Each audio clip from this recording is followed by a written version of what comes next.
दोस्तों, स्त्री धर्म क्या है? एक स्त्री को अपने पति और सगे संबंधियों के साथ किस प्रकार का आचरण रखना चाहिए? क्या एक पतिव्रता स्त्री अपने पतित्व धर्म से अपने भाग्य को बदल सकती है? क्या वह अपने स्त्री धर्म का पालन करके अपने कुटुंब पर आई मुसीबत टाल सकती है? प्रिय मित्रों, आपके इन सभी प्रश्नों का उत्तर आज की इस अद्भुत और अलौकिक कथा के माध्यम से जानेंगे, जिसे योगेश्वर भगवान श्री कृष्ण ने देवी सत्यभामा को सुनाई थी। तो चलिए, आपका ज्यादा समय नष्ट ना करते हुए आज की दिव्य कथा प्रारंभ करते हैं। मित्रों, संध्या की बेला थी। समुद्र की पावन लहरें मंद गति से किनारों को छू रही थीं। आकाश में सिंदूरी रंग बिखर रहा था और सूर्यदेव आकाश में अपनी अंतिम आभा बिखेर रहे थे। द्वारिका नगरी के चारों ओर वातावरण में दिव्यता का आभास हो रहा था। द्वारिका नगरी के राजमहल के मध्य भाग में एक भव्य सिंहासन पर भगवान श्री कृष्ण पीतांबर वस्त्र धारण किए हुए विराजमान थे। नीले मेघ के समान उनका शरीर चमक रहा था। तभी उनके पास एक जिज्ञासा लेकर रानी सत्यभामा आती हैं और सिर झुकाकर प्रणाम करती हैं। भगवान श्री कृष्ण मंद मुस्कान के साथ रानी सत्यभामा से पूछते हैं, हे सत्यभामे, क्या बात है? आज तुम बहुत व्याकुल दिख रही हो। सब कुशल तो है? भगवान श्री कृष्ण की यह बात सुनकर रानी सत्यभामा ने कहा, हे नाथ, आज मैं आपसे कुछ प्रश्नों के उत्तर जानना चाहती हूँ। कृपया आप मेरे प्रश्नों का उत्तर देकर मेरे अस्थिर मन को शांत कीजिए। रानी सत्यभामा की यह बात सुनकर भगवान श्री कृष्ण एक रहस्यमयी मुस्कान के साथ बोले, हे देवी, आप निसंकोच होकर अपने प्रश्न पूछिए। मैं आपके सभी प्रश्नों का उत्तर दूंगा। यह मेरा प्रथम कर्तव्य है। रानी सत्यभामा ने प्रश्न पूछते हुए कहा, हे नाथ, मेरा पहला प्रश्न यह है कि क्या मनुष्य मृत्यु से बच सकता है? क्या कोई पतिव्रता स्त्री मृत्यु को पराजित कर सकती है? और मेरा दूसरा प्रश्न है कि स्त्री धर्म क्या है? एक पत्नी को अपने पति के साथ कैसा व्यवहार करना चाहिए? रानी सत्यभामा के प्रश्नों को सुनकर भगवान श्री कृष्ण बोले, हे देवी सत्यभामा, तुमने संसार की समस्त स्त्रियों के कल्याण के लिए अत्यंत ही उत्तम प्रश्न किया है। यह सत्य है कि स्त्री यदि चाहे तो काल को भी पराजित कर सकती है। यदि स्त्री चाहे तो मनुष्य को रंक से राजा बना सकती है। हे देवी, इस संबंध में मैं तुम्हें एक अत्यंत ही सुंदर कथा सुनाता हूं, जिसे सुनने के बाद तुम्हें तुम्हारे सभी प्रश्नों का उत्तर मिल जाएगा। जो भी मनुष्य इस कथा को सुनता है, उसके सहस्त्रों पाप नष्ट हो जाते हैं और मृत्यु के बाद उसे मोक्ष की प्राप्ति होती है। तभी रानी सत्यभामा हाथ जोड़कर भगवान श्री कृष्ण से कहती हैं, हे नाथ, आप कथा कहिए। मैं आपके मुख से कथा सुनने के लिए उत्सुक हूँ। मैं आपको वचन देती हूँ कि मैं इस कथा का संपूर्ण लोकों में प्रचार प्रसार करूंगी और इसकी महिमा का व्याख्यान करूंगी। मित्रों, कथा प्रारंभ करते हुए भगवान श्री कृष्ण रानी सत्यभामा से कहते हैं, हे देवी, द्वापर युग में आनंदपुर नाम का एक अत्यंत ही सुंदर नगर था। यह नगर चारों ओर से हरियाली की गोद में बसा हुआ था। दूर दूर तक फैले खेत, आकाश की ऊंचाइयों को छूते हुए विशालकाय वृक्ष और नदी की बहती हुई धाराएं इस नगर की शोभा बढ़ा रही थीं। इसी नगर के बाहर एक वृद्ध महिला रहती थी, जिसका नाम वसुधा था। वसुधा अपने पति धर्मपाल के साथ एक छोटी सी कुटिया में निवास करती थी। उनकी कुटिया के सामने एक विशाल वटवृक्ष था, जिसकी घनी छाया में न जाने कितने पक्षियों ने अपने घर बनाए थे। नगरवासी वसुधा को बड़े सम्मान और श्रद्धा से देखते थे, क्योंकि वह पतिव्रता और मधुर स्वभाव की महिला थी। हालांकि वसुधा और धर्मपाल के पास धन संपत्ति का कोई भंडार नहीं था, फिर भी उनके हृदयों में भक्ति, स्नेह और समर्पण का अथाह सागर लहराता था। वसुधा की उम्र अब ढलान पर थी। उसके बाल रजत के समान चमकते थे और चेहरे पर समय की गहराइयां उभर आई थीं, परंतु उसके भीतर सेवा और श्रद्धा का एक अनूठा तेज था। उसका पति धर्मपाल पिछले कई वर्षों से अस्वस्थ चल रहा था। कभी ज्वर उसे थका देता, कभी हृदय में जोर से पीड़ा उठती, तो कभी पीठ और कमर का दर्द उसे निष्क्रिय बना देता। परंतु इन सारी कठिनाइयों के बावजूद दोनों पति पत्नी ने कभी ईश्वर का स्मरण करना नहीं छोड़ना। धर्मपाल का दुर्बल और पीड़ित शरीर देख नगर के वैद्य कई बार उसे उपचार बताते, मुफ्त में औषधियां देते, किंतु वे सब औषधियां केवल क्षणिक राहत देती थीं। बीमारी इतनी असद थी कि छोड़ने का नाम नहीं ले रही थी। एक दिन धर्मपाल का स्वास्थ्य अचानक से ज्यादा बिगड़ गया, जिसके कारण वह चारपाई से उठ भी नहीं पा रहा था। इसके बाद भी वसुधा और धर्मपाल के बीच ऐसा अटूट प्रेम था कि वे एक दूसरे से जीते जी अलग होने की कल्पना भी नहीं कर सकते थे। वसुधा दिन रात अपने पति की सेवा करती। सुबह सूर्य उदय होने से पहले उठती, घर की साफ सफाई करती, उसके बाद पूजा पाठ करती और एक दीपक जलाकर ईश्वर का आवाहन करती। उसके बाद पति की सेवा में मेन जुट जाती। धर्मपाल की औषधि देने से लेकर उसके भोजन पानी की व्यवस्था सब कुछ वह स्वयं करती। एक क्षण के लिए भी वह अपने पति से दूर नहीं होती थी। धर्मपाल अपनी पत्नी की इस भक्ति और प्रेम को देखकर भीतर से बहुत भावुक हो जाता। कई बार वह अपनी पत्नी को मना करते हुए कहता, हे रमणी, तुम इतना परेशान क्यों होती हो? मुझे लगता है कि मेरे ना रहने पर ही तुम्हें कुछ विश्राम मिलेगा। परंतु इस बात को सुनते ही वसुधा की आंखें आंसुओं से भर आती और वह कहती, हे स्वामी, आप ऐसा ना बोलिए। आपके बिना मेरा क्या अर्थ है? मैं जीऊंगी ही किसके लिए? मेरा जीवन केवल आपकी सेवा करने के लिए ही तो है। मित्रों, आगे की कथा सुनाते हुए भगवान श्री कृष्ण रानी सत्यभामा से कहते हैं, हे देवी, इसी प्रकार तेज गति से समय बीतता गया। एक दिन आनंदपुर में यह समाचार फैला कि एक दिव्य साधु पधारे हैं, जिनका नाम स्वामी परमानंद है। कहा जाता था कि वे अत्यंत ज्ञानी और तेजवान हैं। उनके अंदर भविष्य जानने की अनूठी क्षमता है। लोग दूर दूर से आकर उनसे मिल रहे थे और अपनी समस्याएं बता रहे थे। स्वामी जी उनकी समस्याओं का समाधान बता रहे थे और उन्हें उपदेश या मार्गदर्शन दे रहे थे। जब यह समाचार वसुधा के कानों तक पहुंची तो उसे लगा कि शायद स्वामी जी के दर्शन और आशीर्वाद से उसके पति के स्वास्थ्य में कुछ सुधार हो जाए और वह यह जान पाए कि आगे उसके भविष्य में क्या लिखा है। अगले दिन वसुधा अपने पति से कुछ समय के लिए आज्ञा लेकर स्वामी परमानंद के दर्शन हेतु निकली। वह नगर के बाहर एक प्राचीन वटवृक्ष के नीचे बैठे हुए थे। उनके शरीर पर एक साधारण भगवा वस्त्र, गले में रुद्राक्ष की माला और मुख पर एक दिव्य तेज झलक रहा था। उनके आसपास लोगों की भीड़ लगी थी। वह सभी से प्रेमपूर्वक बातचीत कर रहे थे। कुछ समय बाद जब वसुधा की बारी आई तो वह उनके चरणों में प्रणाम कर बोली, हे स्वामी, मेरा नाम वसुधा है। मेरे पति लंबे समय से बीमार हैं और दिन प्रतिदिन उनके स्वास्थ्य में गंभीरता आ रही। कृपया आप मेरा मार्गदर्शन कीजिए। मैं आपकी शरण में आई हूं। वसुधा की बात सुनकर स्वामी परमानंद ने अपने नेत्र बंद कर कुछ क्षण ध्यान लगाया।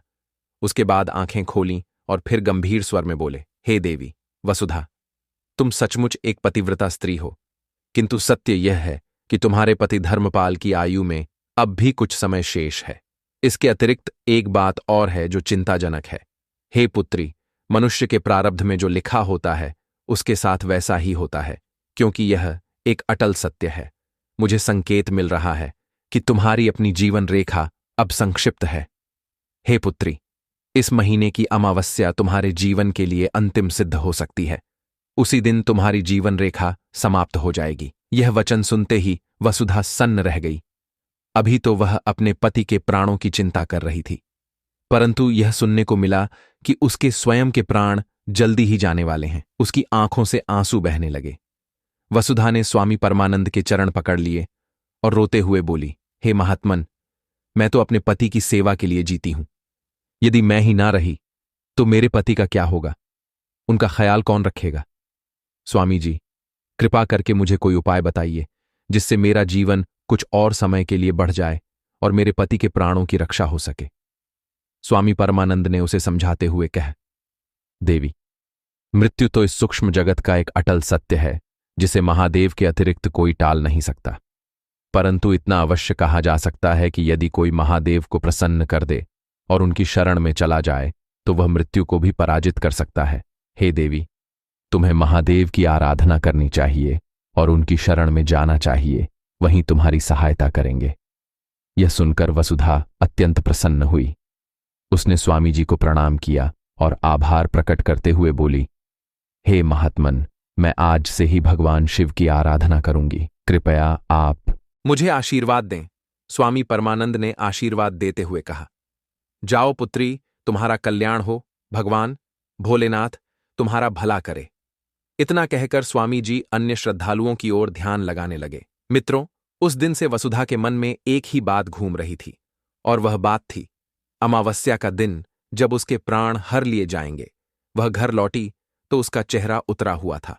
रात भर सो न सकी और सुबह होते ही ब्रह्म मुहूर्त में उठकर वह महादेव के मंदिर की ओर चल पड़ी। मंदिर पहुंचकर वसुधा ने शिवलिंग पर जल चढ़ाया, बिल्वपत्र अर्पित किए और महादेव से प्रार्थना करने लगी। हे महादेव, मुझे कोई राह दिखाइए, मुझे कुछ समय का और जीवन दीजिए ताकि मैं अपने पति की सेवा कर सकूं। वह बड़ी श्रद्धा से रोज वहां जाकर पूजा करती, मंत्रोच्चारण करती, किंतु उसे कोई दिव्य संकेत नहीं मिला। लेकिन उसके मन में स्वामी परमानंद के वचन गूंजते रहते थे। इस प्रकार से दिन बीतते गए और अमावस्या अब धीरे धीरे निकट आ रही थी। वसुधा ने मन ही मन निश्चय किया कि आज वह महादेव को प्रसन्न करने के लिए अन्न जल त्याग कर कठोर उपवास करेगी। उसने मंदिर में जाकर रात भर भजन किया, कथा सुनी और हाथ जोड़कर शिव जी का ध्यान किया और हाथ जोड़कर करुण स्वर में प्रार्थना करते हुए बोली, हे प्रभु, यदि आज आपने मुझे दर्शन नहीं दिए तो मैं यहीं प्राण त्याग दूंगी। मुझे अपने पति की चिंता है, उनके प्राणों से ज्यादा मुझे अपने प्राणों की चिंता कभी नहीं थी। लेकिन मेरे ना रहने पर उनकी देखभाल कौन करेगा, उन्हें कौन संभालेगा। वह रात भर जागती रही। सुबह हुआ तो उसका शरीर कमजोर पड़ने लगा, फिर भी उसने अन्न जल को हाथ नहीं लगाया। उसकी आंखों से निरंतर आंसू बहते रहे। उधर कैलाश लोक में जब माता पार्वती ने इस वृद्धा की गहरी भक्ति देखी तो उन्होंने भगवान शिव जी से कहा, हे नाथ, देखिए आपकी भक्तन किस प्रकार से अपनी परवाह ना करते हुए आपके दर्शन को तड़प रही है। यदि आप उसे दर्शन नहीं देंगे तो वह अपना जीवन त्याग देगी। महादेव मुस्कुराए और बोले, हे आदिशक्ति, मृत्यु का नियम तो अटल है, मृत्यु को टाला नहीं जा सकती। यदि इसे टालने की कोशिश की जाए तो यह सृष्टि के नियमों के विपरीत है। किंतु माता पार्वती ने भगवान शिव जी की एक भी बात नहीं सुनी और वसुधा को दर्शन देने के लिए हठ करने लगी। तब भगवान शिव जी कहने लगे, हे देवी, मैं वसुधा को अमृतत्व का वरदान नहीं दे सकता, किंतु तुम्हारे आग्रह पर मुझे इस भक्त को दर्शन देने ही होंगे। चलो उसे आशीष देते हैं। इतना कहकर भगवान शिव जी माता पार्वती के साथ मंदिर के सामने प्रकट हो गए और वसुधा से बोले, हे पुत्री, आंखें खोले मित्रों। दिव्य स्वर सुनकर वसुधा ने आंखें खोली तो उसे लगा मानो कोई स्वप्न देख रही हो। उसके सामने स्वयं महादेव माता पार्वती के साथ खड़े थे। ऐसा अद्भुत दृश्य देखकर वसुधा ने कांपते हुए उनके चरणों में प्रणाम किया और विलाप करते हुए बोली, हे प्रभु, आज आपके दर्शन पाकर मैं धन्य हो गई। अब तो मेरे प्राण भी चले जाएं तो मुझे कोई दुख नहीं। फिर भगवान शिव जी ने शांत स्वर में कहा, हे वत्से, तुमने कठोर तप और उपवास से हमें प्रसन्न तो कर लिया है, कहो तुम्हारी क्या कामना है। वसुधा ने हाथ जोड़कर कहा, हे प्रभु, मेरी प्रार्थना है कि आप मुझे और मेरे पति को अमर कर दें। मेरे प्राणों का अंत निकट है, किंतु मैं अपने पति को इस दशा में छोड़कर नहीं जाना चाहती और मेरे पति भी दिन प्रतिदिन मृत्यु के निकट जा रहे हैं। आप मेरे सुहाग की रक्षा कीजिए। वसुधा की यह बात सुनकर भगवान शिव जी ने कहा, हे पुत्री, तुम्हें अमृतत्व का वरदान नहीं दे सकते। यदि मैंने तुम्हें अमृतत्व का वरदान दे दिया तो ब्रह्मा जी का लिखा हुआ झूठा सिद्ध हो जाएगा, जिससे उनका अपमान होगा। इसलिए हे पुत्री, तुम कोई दूसरा वरदान मांग लो जो तुम्हारे पति के कल्याण का कारण बने। वसुधा ने कुछ देर विचार किया। उसे भली भांति पता था कि महादेव जी सीधे सीधे उसे अमृतत्व का वरदान नहीं देंगे, इसलिए उसे कोई ऐसा वरदान मांगना चाहिए जिससे वह मृत्यु को रोक सके। तभी उसके मन में एक युक्ति सूझी और उसने भगवान शिव जी से कहा, हे प्रभु, यदि आप मुझे कोई वरदान देना ही चाहते हैं तो बस इतना दीजिए कि जो भी मेरे घर में अतिथि बनकर आए वह मेरी आज्ञा के बिना घर से बाहर ना जा सके। यह सुनकर भगवान शिव जी ने वसुधा की ओर देखा और मन ही मन वसुधा की चतुराई पर मुस्कुराए और माता पार्वती से बोले, देवी, यह स्त्री अपने पति के लिए कुछ भी कर सकती है। इतना कहकर भगवान शिव जी ने वसुधा को आशीर्वाद देते हुए कहा, तथास्तु, आज से तुम्हारे घर पर जो भी मेहमान बनकर आएगा वह तुम्हारी आज्ञा के बिना लौट नहीं पाएगा। इतना कहकर भगवान शिव जी और माता पार्वती वहां से अंतर्ध्यान हो गए। वरदान पाने के बाद वसुधा को ऐसा प्रतीत हुआ मानो उसे एक नई ऊर्जा मिल गई हो। वह जल्दी से घर आ गई और अपने पति की सेवा में लग गई। कुछ दिनों बाद अमावस्या की रात भी आ गई। इधर यमलोक में यमराज चित्रगुप्त के साथ बैठे हुए थे और मनुष्यों के जन्म मरण का लेखा जोखा देख रहे थे। तभी चित्रगुप्त ने एक पृष्ठ पलटा और कहा, हे प्रभु, आज आनंदपुर की एक वृद्धा वसुधा का जीवन काल पूरा हो चुका है। उसके जीवन की डोर आज रात समाप्त होनी है। यह सुनकर यमराज ने अपने 2 देवदूतों को अपने पास बुलाया और उन्हें आदेश देते हुए कहा, हे दूतों, जाओ और उस स्त्री के प्राण हर लाओ। धर्मराज का आदेश पाकर देवदूत पवन की गति से पृथ्वीलोक की ओर चल पड़े और कुछ ही क्षण में आनंदपुर जा पहुंचे। उस समय वसुधा जाग रही थी, क्योंकि उसे पता था कि आज यमदूत उसके प्राण हरने के लिए अवश्य आएंगे। उसने प्रतिदिन की भांति घर की चौखट पर दीपक जला रखा था। जैसे ही देवदूत उसके घर के सामने आए, उसने उन्हें देख लिया। यमदूतों का शरीर बहुत ही डरावना और भयानक था। उनका काले धुएं के समान गहरा था, उनकी आंखें अग्नि के समान लाल थीं और आकाशीय बिजली की तरह चमक रही थीं, और चेहरा गुस्से से भरा था। उनके हाथों में यमपाश था, जिससे वह मनुष्यों के प्राण हरते हैं। उन्हें देखते ही वसुधा समझ गई, यह यम के दूत है। यमदूत वसुधा के समीप जाकर बोले, हे देवी, तुम्हारी आयु पूर्ण हो चुकी है। हम तुम्हारे प्राण हरने आए हैं, हमारे साथ चलो। यमदूत की बात सुनकर वसुधा ने मन में सोचा, क्या मेरा वरदान इस परीक्षा में सफल होगा? उसने तुरंत विनम्र स्वर में यमदूतों से कहा, हे यमदूतगण, आप सभी मेरे घर पधारे हैं, इसलिए आप मेरे अतिथि हैं। कृपया कुछ समय के लिए रुक जाइए, मैं आपका आदर सत्कार करना चाहती हूं। यह सुनकर यमदूत चौंक गए, क्योंकि उन्होंने इससे पहले ऐसा दृश्य नहीं देखा था कि कोई प्राणी मृत्यु के समय ऐसी बातें करे। उन्होंने आज तक तो यही देखा था कि मृत्यु के समय प्राणी रोता चिल्लाता है या भयभीत होता है, परंतु यहां तो स्थिति इन सब के विपरीत थी। वे मन ही मन सोचने लगे कि यह देवी इतनी शांत कैसे है। तभी दूसरे दूत ने कहा, हे देवी, हमें समय नष्ट किए बिना तुम्हारे प्राण लेकर लौटना है, यही धर्म का नियम है। वसुधा ने मंद मुस्कान के साथ इस बात का उत्तर देते हुए कहा, हे दूतगण, मैं जानती हूं आप धर्म का पालन कर रहे हैं, किंतु किसी के घर सत्कार ग्रहण किए बिना जाना अशुभ माना जाता है। आप मेरे आंगन में पधारे हैं, इसलिए आप मेरे मेहमान हुए। क्या आप मेरा आतिथ्य अस्वीकार करेंगे? यमदूतों ने सोचा, चलो थोड़ी देर रुक जाते हैं, फिर तो हमें जाना ही है। उन्होंने वसुधा की बात मान ली। जैसे ही वे रुके, वसुधा ने मन ही मन भगवान शिवजी को स्मरण किया। तभी शिवजी के वरदान की शक्ति जाग उठी और अचानक ही यमदूतों को एक अदृश्य बंधन ने जकड़ लिया। वे उठकर चलने की कोशिश करने लगे, परंतु उनका शरीर मानो पत्थर हो गया हो। वे छटपटाने लगे, पर हिल डुल नहीं पाए। अपने साथ घटित हो रही घटना को देखकर वह सोचने लगे, ये कैसा विचित्र मायाजाल है, जिसके प्रभाव से हमारी शक्ति क्षीण हो गई। तभी यमदूत ने वसुधा से आग्रह करते हुए कहा, हे देवी, यह अनर्थ मत करो। तुम धर्म का उल्लंघन करोगी तो तुम्हें पाप लगेगा। हमें अपना काम करने दो और हमें जाने दो। वसुधा ने शांत स्वर में उत्तर दिया, हे दूतगण, आप मेरे अतिथि हैं। मैंने अभी तक आपको जाने की आज्ञा नहीं दी। जब तक मैं न चाहूं, आप यह स्थान नहीं छोड़ सकते। ऐसा वरदान मुझे भगवान शिवजी ने दिया है। यह सुनकर यमदूत घबरा उठे, उनकी आवाज कांपने लगी।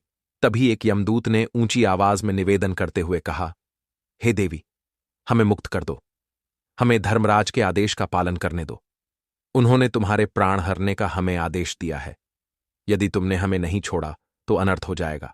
यमदूत की बातों को सुनकर वसुधा ने स्पष्ट शब्दों में कहा, हे देवदूत, मैं तुम्हें तभी जाने दूंगी जब तुम मेरे प्राण नहीं लोगे। यदि मेरे प्राण चले गए तो मैं तुम्हें जाने की आज्ञा कैसे दूंगी कि तुम जा सकते हो? इसलिए तुम बिना प्राण लिए ही लौट जाओ, तभी मैंने जो अतिथि धर्म निभाया है वह पूरा होगा। दोनों यमदूतों को समझ नहीं आ रहा था कि इस जटिल परिस्थिति से बाहर कैसे निकले। उधर यमलोक में यमराज को कुछ शंका हुई तो उन्होंने चित्रगुप्त से पूछा, क्या बात है चित्रगुप्त, हमारे दूत लौटे क्यों नहीं? कहीं उन्हें कोई बाधा तो नहीं हुई? चित्रगुप्त ने कर्म पत्रिका खोलकर देखी, लेकिन उसमें ऐसी किसी भी बात का उल्लेख न था जो देवदूतों के प्राण हरने से रोक सके। परंतु फिर भी यमराज को लगा कि कोई असाधारण घटना घटित हो रही है। उन्होंने चित्रगुप्त से कहा, चित्रगुप्त, लगता है स्वयं हमें जाकर देखना होगा कि ऐसी कौन सी शक्ति है जिसने हमारे दूतों को रोक रखा है। कहीं कोई मायावी तंत्र तो नहीं? यह कहकर यमराज अपने वाहन पौंड्रक पर सवार हुए, अपना दंड हाथ में लिया और पृथ्वीलोक की ओर प्रस्थान कर गए। इधर वसुधा अपने पति की सेवा करते हुए मन में डर और हिम्मत दोनों को साधे बैठी थी। डर उसे इस बात का था कि यमराज स्वयं आ सकते हैं, और हिम्मत इस बात की थी कि भगवान शिव जी का वरदान उसके साथ है। रात का तीसरा पहर था। आसमान पर चंद्रमा धुंधले बादलों में छिपा जा रहा था और धरती पर एक गहरा सन्नाटा पसर चुका था। चारों ओर निस्तब्धता ऐसी जैसे समय ठहर गया हो। वायु भारी हो गई। दीपक की लौ कांपने लगी और झोपड़ी का तापमान एकाएक गिर गया। ऐसी घटना घटित देख वसुधा भय के कारण कांपने लगी। उसने बाहर निकलकर देखा तो एक विशालकाय श्याम वर्णी भैंसे पर यमराज सवार थे। उनके हाथ में कालदंड और चेहरा क्रोध से भरा हुआ था। यमराज अपने भैंसे पर से उतरे और वसुधा की ओर जाने लगे। वसुधा द्वार पर खड़ी थी। उसके पास में दोनों देवदूत बंदी बनकर खड़े हुए थे। यमराज को देखते ही वसुधा ने हाथ जोड़कर उनका स्वागत किया और बोली, पधारिए। धर्मराज, आपका स्वागत है। आप भी मेरे अतिथि हैं। कृपया मेरा आतिथ्य स्वीकार कीजिए। यमराज मन ही मन सोचने लगे, यह स्त्री बड़ी विचित्र है। देखना होगा कि यह किस शक्ति का उपयोग करके हमें रोकने का साहस कर रही है। फिर यमराज ने भारी स्वर में वसुधा से कहा, हे देवी, तुमने मेरे दूतों को बंदी बनाकर घोर पाप किया है। तुमने विधि के विधान को बाधित करके संसार के नियम में असंतुलन पैदा किया है। क्या तुम जानती हो कि इसका परिणाम कितना भयंकर हो सकता है? वसुधा ने अत्यंत विनम्रता से उत्तर दिया, हे धर्मराज, मैं जानती हूं कि मृत्यु का नियम अटूट है, परंतु मेरे पति रोग पीड़ित हैं। अगर मैं चली गई तो उनकी देखभाल कौन करेगा? यह सोचकर मेरा हृदय व्यथित हो उठता है। जब स्वामी परमानंद ने मुझे बताया कि मेरी मृत्यु का समय निकट है, तो यह सुनकर मैं व्याकुल हो गई और भगवान शिव जी से अमृत का वरदान मांगा। परंतु उन्होंने ने कहा कि मृत्यु अटल है, जिसके कारण उन्होंने इस वरदान को देने से मना कर दिया। तभी मैंने उनसे दूसरा वरदान मांगा कि मेरे घर में जो भी अतिथि बने वह मेरी आज्ञा बिना यहां से न जा सके। यह सुनकर यमराज ने क्रोध और विस्मय से वसुधा की ओर देखते हुए कहा, अर्थात तुमने यह वरदान लेकर मृत्यु के नियम को धोखा देने का उपाय खोजा है। वसुधा ने विनम्र स्वर में कहा, हे धर्मराज, मैंने मृत्यु के नियम को धोखा नहीं दिया। मैंने तो बस अपनी विवशता में एक उपाय खोजा। मुझे अपने पति की सेवा के लिए कुछ समय चाहिए, इसलिए मैंने ऐसा उदंड कार्य किया। तभी यमराज ने अपना दंड उठाया और बोले, हे वसुधा, मुझे धर्म की रक्षा करनी है। तुम चाहे जो कर लो, अब तुम्हें मेरे साथ चलना होगा, अन्यथा सृष्टि का क्रम बिगड़ जाएगा। वसुधा ने शांत भाव से कहा, हे धर्मराज, आप भी मेरे अतिथि हैं। अतिथि को कैसे जाने दूं? महादेव के वरदान ने आपको भी रोक दिया है। देखिए, आप हिल भी नहीं सकते। यमराज ने क्रोधपूर्वक आगे बढ़ने की चेष्टा की, लेकिन उन्हें भी वही अदृश्य बंधन रोकने लगा। उनकी भुजाएं शिथिल हो गईं, पैर मानो किसी कठोर बंधन से जकड़ दिए गए हों। यह देखकर यमराज को क्रोध आ गया और उन्होंने वसुधा से कहा, तुम यह क्या अनर्थ कर रही हो? ऐसा कैसे संभव हो सकता है कि एक साधारण से मनुष्य की स्त्री मुझे बांध कर रखे? तुझे पता भी है तूने किसको बांध रखा है? मैं स्वयं यम हूं, मृत्यु का अधिपति। समस्त सृष्टि के प्राण मेरे हाथों में है। मेरा विरोध मत कर, नहीं तो तुझे भी दंड मिलेगा। मित्रों, यमराज के क्रोध को देखकर वसुधा तनिक भी विचलित नहीं हुई। उसने बड़ी शांति से उत्तर दिया, हे धर्मराज, मैं आपका अनादर नहीं कर रही, परंतु मैं यह घर आपको छोड़ने नहीं दूंगी जब तक आप मेरे प्राण लेने का विचार त्याग नहीं देते, क्योंकि मेरे बाद मेरे पति का क्या होगा, मुझे इस बात की चिंता है। मेरे बाद उनकी देखभाल करने वाला कोई नहीं रह जाएगा, इसीलिए मुझे कुछ और समय चाहिए ताकि मैं उनकी सेवा कर सकूं। यह सुनकर यमराज कुछ क्षण के लिए मौन रह गए। वे भलीभांति जानते थे कि नियमों के विरुद्ध जाकर किसी की आयु बढ़ाना उनके अधिकार क्षेत्र में नहीं है। मित्रों, आगे की कथा सुनाते हुए भगवान श्री कृष्ण रानी सत्यभामा से कहते हैं, हे देवी, वास्तव में यह अधिकार ब्रह्मा जी का है। यदि कोई इस नियम में फेरबदल करता है तो ऐसा करने से ब्रह्मा जी का अपमान होता है। इस संसार में हर जीव का एक निर्धारित जीवन काल होता है जिसे भंग नहीं किया जा सकता। मित्रों, आगे यमराज वसुधा से कहते हैं, हे देवी, हम इस नियम का उल्लंघन नहीं कर सकते। यह सुनकर वसुधा ने उत्तर दिया, हे धर्मराज, मैं कोई ब्रह्मांड का नियम नहीं तोड़ रही। मैंने तो केवल इतना वरदान मांगा है कि मेरे घर में आने वाला मेरी आज्ञा के बिना ना जाए। मुझे सिर्फ कुछ समय और चाहिए जिससे मैं अपने पति की सेवा कर सकूं। आप सभी चाहे तो यहीं रहिए। मेरे अतिथि बनकर मैं आपकी सेवा में कोई कमी न रखूंगी। यमराज को क्रोध भी आ रहा था और आश्चर्य भी हो रहा था कि एक साधारण मनुष्य, वह भी वृद्ध स्त्री, इतनी दृढ़ता से खड़ी है और उनका कुछ भी वश नहीं चल रहा। वरदान की शक्ति उनके देवत्व को निष्क्रिय कर रही थी। अंत में विवश होकर यमराज ने वसुधा की बात मान ली और उसी झोपड़ी के बाहर ठहर गए। वसुधा ने उनके लिए आसन बिछाया, जलपान कराया और आदरपूर्वक भोजन का आग्रह भी किया। यमराज ने पहली बार ऐसा अनुभव किया कि वे किसी मनुष्य के घर अतिथि बने बैठे हैं, और वह भी ऐसा घर जहां से वे बाहर नहीं निकल सकते। धीरे धीरे यह खबर पूरे नगर में फैल गई कि यमराज स्वयं वसुधा के घर में पहुंच गए हैं, परंतु निकल नहीं पा रहे। लोग इस बात को सुनकर डर भी रहे थे और उन्हें आश्चर्य भी हो रहा था, जिसके कारण कोई भी उस घर के पास आने का साहस न कर पाया। इधर कई दिन बीत गए। यमराज और उनके दूत अब भी उसी कुटिया के बाहर खड़े थे और वे वहां से निकलने के लिए व्याकुल थे, लेकिन शिवजी के वरदान के कारण वह विवश थे और वसुधा भी इस बात पर अडिग थी कि वह उन्हें तभी जाने देगी जब वह उसके प्राण लिए बिना जाएंगे। मित्रों, देवलोक में हाहाकार मच गया, क्योंकि पृथ्वीलोक पर जिन मनुष्यों की आयु पूरी हो चुकी थी वह मर नहीं रहे। ऐसा दृश्य देखकर सभी देवता भयभीत हो उठे। उन्हें समझ नहीं आ रहा था क्या किया जाए, क्योंकि यमराज और उनके दूत जो मृत्यु संचालन का काम करते थे वह वसुधा के घर पर बंदी के समान थे, और यमराज की अनुपस्थिति में प्राणियों के प्राण निकल नहीं रहे थे, जिसके कारण पृथ्वी पर जनसंख्या बढ़ने लगी और कई रोगग्रस्त वयोवृद्ध जो अपने अंतिम क्षणों में थे वे भी मर नहीं पा रहे थे। धीरे धीरे पृथ्वी लोक का संतुलन बिगड़ने लगा। इस समस्या को लेकर सभी देवता ब्रह्मा जी के पास जा पहुंचे और उन्हें सारा वृतांत सुनाया।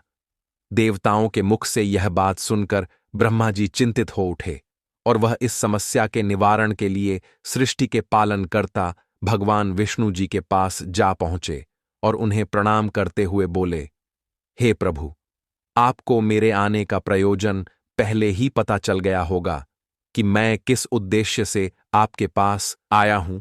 ब्रह्मा जी की बात सुनकर भगवान विष्णु ने कहा, हे ब्रह्मदेव, यह महादेव द्वारा दिया गया वरदान है जिसका परिणाम सभी को भोगना पड़ रहा है।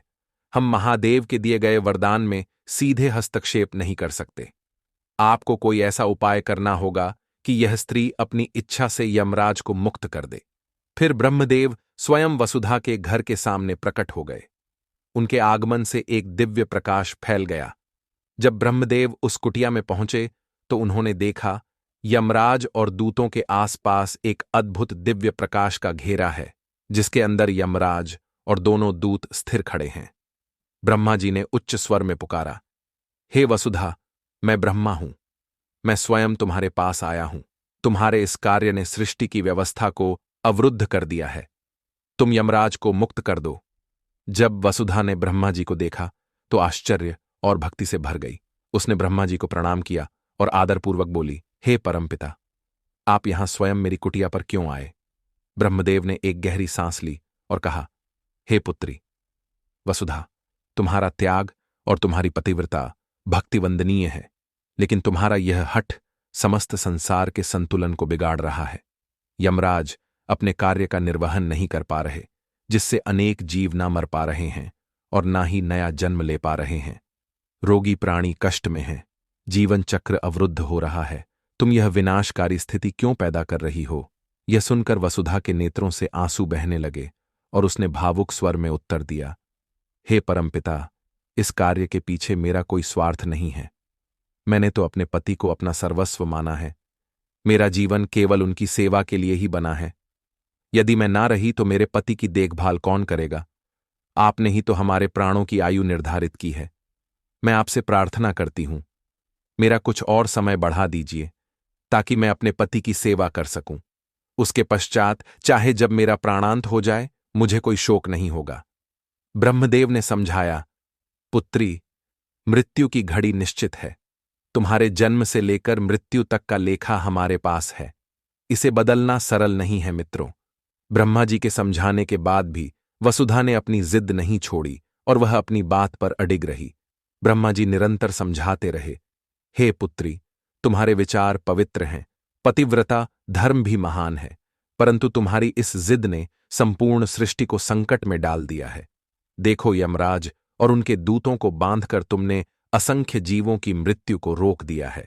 कई ऐसे जीव हैं जो असहनीय कष्टों से गुजर रहे हैं, उन्हें मृत्यु ही मुक्ति दिला सकती है। बहुत से लोग हैं जिन्हें इस मृत्यु योग के माध्यम से आगे के जन्मों में कुछ नया प्रारब्ध प्राप्त होना था, किंतु वह भी रुक गया है। तुम्हारी व्यक्तिगत चिंता समूची सृष्टि के संचालन पर भारी पड़ रही है, जो उचित नहीं है। ब्रह्मा जी की बात सुनकर वसुधा ने सहज स्वर में कहा, हे परमपिता, मैं जानती हूं कि मैं स्वार्थी दिखाई दे रही हूं, किंतु मैंने अपना संपूर्ण जीवन पति की सेवा में समर्पित किया है। आज जब मेरी मृत्यु निकट है तो मुझे केवल इतना ही चाहिए कि मेरे पति के स्वस्थ होने तक या कुछ और समय तक मुझे जीवन दान मिल जाए। मैं उन्हें इस हालत में छोड़कर नहीं जा सकती। यही मेरी अंतिम प्रार्थना है। मैंने भगवान शिव जी से अमृतत्व का वरदान मांगा था, परंतु उन्होंने मना कर दिया और उन्होंने कहा कि मृत्यु अटल है, वे यह वरदान नहीं दे सकते। आपने स्वयं यह सृष्टि रची है, आप चाहे तो मेरी आयु कुछ और वर्षों के लिए बढ़ा सकते हैं। मित्रों, वसुधा के हठ के आगे ब्रह्मदेव को भी झुकना पड़ा। विवश होकर ब्रह्मा जी ने कहा, हे पुत्री, तुम्हारी भक्ति और सेवा का फल तुम्हें अवश्य मिलना चाहिए। मैं तुम्हारी आयु में वृद्धि कर सकता हूं। यह शक्ति मुझे निर्माणकर्ता होने के नाते प्राप्त है, किंतु यह केवल एक निश्चित अवधि तक ही संभव है। वसुधा ने यह सुनकर प्रसन्नता से हाथ जोड़ते हुए कहा, हे परमपिता, यही तो मैं चाहती हूं, मुझे कुछ और वर्षों का समय मिल जाए, मैं अपने पति की सेवा कर सकूं और उनके स्वास्थ्य को ठीक कर सकूं। उसके बाद आप मुझे मृत्युदान दे सकते हैं, मैं प्रसन्नता से स्वीकार कर लूंगी। वसुधा की बात सुनकर ब्रह्मा जी मंद मुस्कान के साथ बोले, हे पुत्री, यदि ऐसा है तो ठीक है, मैं तुम्हें अतिरिक्त आयु दूंगा, परंतु तुम्हें यह वचन देना होगा कि तुम इस वरदान का दुरुपयोग नहीं करोगी। जब तुम्हारे पति स्वस्थ हो जाए और समय आए तो तुम धर्म का पालन करोगी और मृत्यु को सहज स्वीकार करोगी। क्या तुम ऐसा वचन दोगी? वसुधा ने कहा, हे परमपिता, मैं वचन देती हूं कि जैसे ही मेरे पति पूर्ण स्वस्थ होकर स्वयं की देखभाल करने लायक हो जाएंगे, मैं मृत्यु को स्वीकार कर लूंगी। मैं आपके दिए गए वरदान का कभी भी दुरुपयोग नहीं करूंगी। तभी ब्रह्मा जी बोले, हे पुत्री, मैं तुम्हें अतिरिक्त आयु देता हूं, तुम वर्षों तक जीवित रहोगी, और मैं आशीर्वाद देता हूं कि तुम्हारे पति जल्दी ही स्वस्थ हो जाएंगे। वसुधा ने प्रसन्न होकर ब्रह्मा जी को प्रणाम किया और आभार प्रकट करते हुए बोली, हे परमपिता, आज आपने मेरी इच्छा पूरी कर दी, मैं इसी क्षण धर्मराज को मुक्त कर दूंगी। इतना कहकर वसुधा ने यमराज की ओर देखकर कहा, हे धर्मराज, मैं आपसे क्षमा चाहती हूं, मैंने विवश होकर ऐसा दुष्कार्य किया, मेरे कारण आपको अपने कार्य में बाधा पहुंची, मैं आपसे क्षमा चाहती हूं। मित्रों, जैसे ही वसुधा ने यमराज और देवदूतों को जाने की आज्ञा दी, यमराज और दूतों का बंधन अपने आप ही टूट गया। यमराज ने अपने क्रोध को त्याग कर कहा, हे देवी वसुधा, तुम्हारी पतिव्रता निष्ठा सचमुच अद्भुत है। मैंने अपने काल में कई पतिव्रताओं के बारे में सुना है, परंतु तुमने जिस तरह प्रभु शिव जी के वरदान का उपयोग करके काल को बांध लिया, यह प्रशंसनीय है। आज से तुम्हारा नाम सृष्टि में अमर रहेगा, किंतु स्मरण रखना, जब तुम्हारा काल आए तो तुम धर्म का पालन करते हुए सहजता से मृत्यु स्वीकार करना। वसुधा ने हाथ जोड़कर कहा, हे धर्मराज, मैं वचन देती हूं, ब्रह्मदेव ने मुझे जो समय दिया है वह मेरे पति की सेवा के लिए है, उसके पश्चात मैं आपका मार्ग नहीं रोकूंगी। इतना कहकर यमराज देवदूतों के साथ यमलोक लौट जाते हैं। कुछ दिनों बाद वसुधा के पति का स्वास्थ्य ठीक हो जाता है और वह अपने आप चलने लगता है, और वसुधा ब्रह्मा जी के दिए गए वचन अनुसार अपने धर्म का पालन करती है और समय आने पर मोक्ष को प्राप्त करती है। मित्रों, इस प्रकार से आज की यह कथा समाप्त हुई। आगे भगवान श्री कृष्ण रानी सत्यभामा से कहते हैं, हे देवी, इस कथा को सुनने के बाद आपको आपके सभी प्रश्नों का उत्तर मिल ही गया होगा। आपने इस कथा के माध्यम से जाना कैसे एक साधारण दिखने वाली पतिव्रता स्त्री ने अपने अटूट प्रेम और निष्ठा से स्वयं यमराज को भी प्राण ना लेने पर विवश कर दिया। हे देवी, पतिव्रता नारी वह स्त्री होती है जो अपने पति के प्रति पूर्ण निष्ठा, प्रेम और समर्पण का भाव रखती है। वह अपने पति को ही अपना परम धर्म देवता और संपूर्ण जीवन मानती है। वही नारी पतिव्रता कहलाती है और ऐसी नारी सदैव पूजनीय होती है। मित्रों, पतिव्रता नारी केवल एक पत्नी नहीं, बल्कि वह एक आदर्श संस्कृति और त्याग की मूर्ति होती है। उसका जीवन पति के लिए नहीं, बल्कि पूरे कुटुंब और समाज के लिए प्रेरणा स्रोत होता है। हे देवी, प्रत्येक स्त्री का यह प्रथम कर्तव्य है और यही उसका धर्म है कि वह स्त्री धर्म का पालन करे। स्त्री धर्म वह पवित्र पथ है जो एक नारी को न केवल एक पत्नी माता या गृहिणी के रूप में, बल्कि एक संस्कृति, वाहिनी, धर्म रक्षिका और शक्ति रूपा के रूप में प्रतिष्ठित करता है। स्त्री धर्म केवल एक नियमों की सूची नहीं, बल्कि त्याग, प्रेम, संयम, शक्ति और चेतना का स्वरूप है।